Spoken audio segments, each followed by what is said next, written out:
Menghadapi tantangan perubahan strategi perang yang serba digital, membuat pemimpin Korea Utara Kim Jong-un menyuarakan modernisasi di kemiliteran Pyongyang. Seruan itu Kim Jong-un suarakan usai Korea Utara mengirim ribuan tentaranya ke Rusia. Di medan perang, tentara Korea Utara dilaporkan sempat kewalahan lantaran belum terbiasa dengan cara perang modern. Perintah apa yang dikeluarkan diktator itu dan bagaimana situasi tentara Korea Utara di medan perang?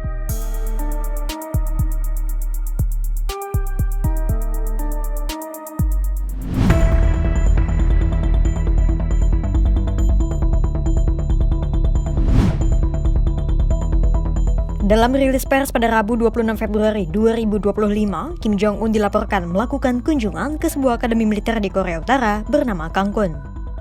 Menurut Badan Intelijen Korea Selatan atau NIS, inspeksi Kim itu salah satu bagian dari persiapan Korea Utara untuk mengirim lebih banyak pasukan ke Rusia.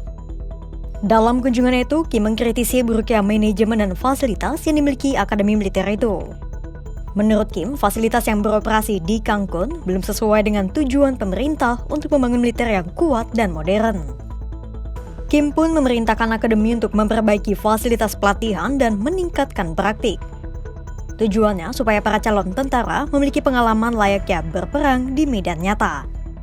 Kim juga menyinggung pentingnya kekuatan militer Korea Utara di tengah kondisi geopolitik yang dipenuhi konflik dan peperangan.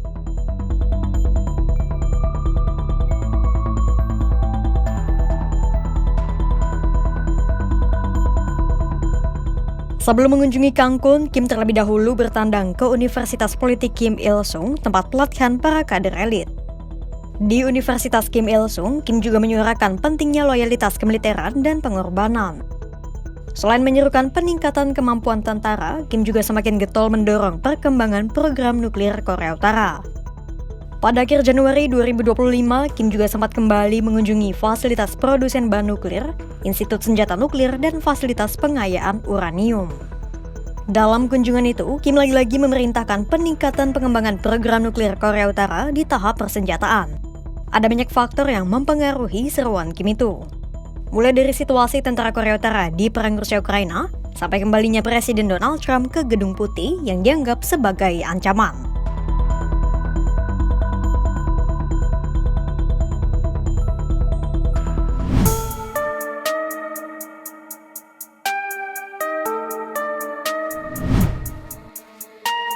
Pertama-tama, mari kita bahas terlebih dahulu bagaimana situasi tentara Korea Utara yang dikirim ke Rusia untuk membantu melawan Ukraina di medan peperangan. Oktober 2024 adalah kali pertama Rusia menerjunkan unit Korea Utara ke Kursk untuk memerangi Ukraina yang telah menjebol benteng pertahanan di Rusia perbatasan. Sebelumnya, Rusia selalu menyangkal bahwa Korea Utara telah mengirim pasukannya ke Rusia. Namun dalam sejumlah video yang beredar, tampak tentara Korea Utara berada di Rusia untuk menerima pelatihan di periode itu. Tanpa pengakuan pun, publik sudah tahu bahwa Kim Jong-un telah menerbangkan ribuan pasukannya untuk membantu Putin. Pasalnya, dalam sebuah klausul di Fakta Perjanjian antara Rusia dan Korea Utara pada November 2024, Kim dan Putin sepakat untuk saling membantu jika salah satu di antara keduanya menerima serangan dari negara lain. Baik NIS maupun Amerika Serikat melaporkan saat ini ada sekitar 12.000 pasukan Korea Utara yang ada di Rusia per Januari 2025. Pasukan Korea Utara itu dilatih terlebih dahulu, kemudian dipakaikan seragam dan senjata militer Rusia, serta diberikan dokumen identitas palsu. Namun sesuai laporan Ukraina per Januari 2025, 300 tentara Korea Utara telah tewas dan 2.700 tentara lainnya terluka. Ada sejumlah alasan mengapa tentara Korea Utara mengalami jumlah kematian tinggi. Pertama, karena tentara Korea Utara lebih terbiasa dengan perang konvensional. Berbeda dengan tentara Ukraina yang sudah familiar dengan penggunaan senjata modern serba canggih. Kedua, karena tentara Korea Utara ditempatkan di garis depan seolah sebagai pion yang memang sengaja dikorbankan untuk menarik musuh. Ketiga, para pakar menyebut para tentara Korea Utara telah menjadi sasaran empuk serangan drone dan artileri Ukraina karena kurangnya pengetahuan mereka terhadap medan perang Rusia-Ukraina.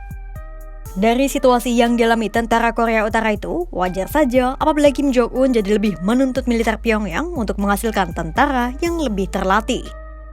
Namun, terlepas dari seberapa besar kontribusi yang diberikan tentara Korea Utara terhadap Rusia, Ukraina dan Barat khawatir Kim akan menerima imbalan dari Moskwa atas suntikan pasukan yang telah ia berikan. Rusia diduga melakukan transfer teknologi senjata canggih yang bisa meningkatkan program nuklir Korea Utara. Selain itu, ada pula bantuan ekonomi dari Rusia.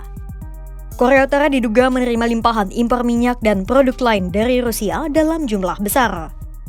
Pada tahun 2023, Pyongyang yang berada di tengah krisis keuangan dilaporkan menerima sekitar 540 juta dolar Amerika Serikat atau setara dengan 8,8 triliun rupiah dari penjualan senjata ke Rusia.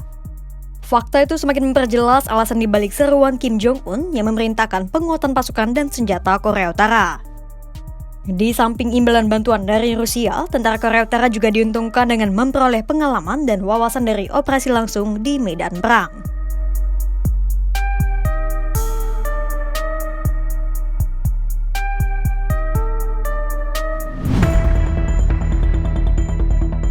Sejak Rusia dan Korea Utara mempererat hubungan melalui Fakta Perjanjian yang ditekan pada November 2024, sudah ada hasil nyata yang diimplementasikan. Mulai dari pengiriman pasukan Korea Utara ke Rusia sampai berbagai imbalan yang diberikan Moskwa kepada Pyongyang. Namun, para pakar menilai perlu ada sejumlah perbaikan di Badan Militer Korea Utara. Mulai dari peningkatan pelatihan pasukan hingga modernisasi fasilitas akademi militer agar para tentara lebih terbiasa dengan strategi perang digital. Itulah mengapa Kim Jong-un semakin gencar memerintahkan modernisasi di Akademi Korea Utara penghasil tentara Pyongyang. Kira-kira sampai sejauh mana hubungan mutualisme antara Rusia dan Korea Utara terjalin? Simak terus perkembangannya hanya di kanal YouTube Kompas.com.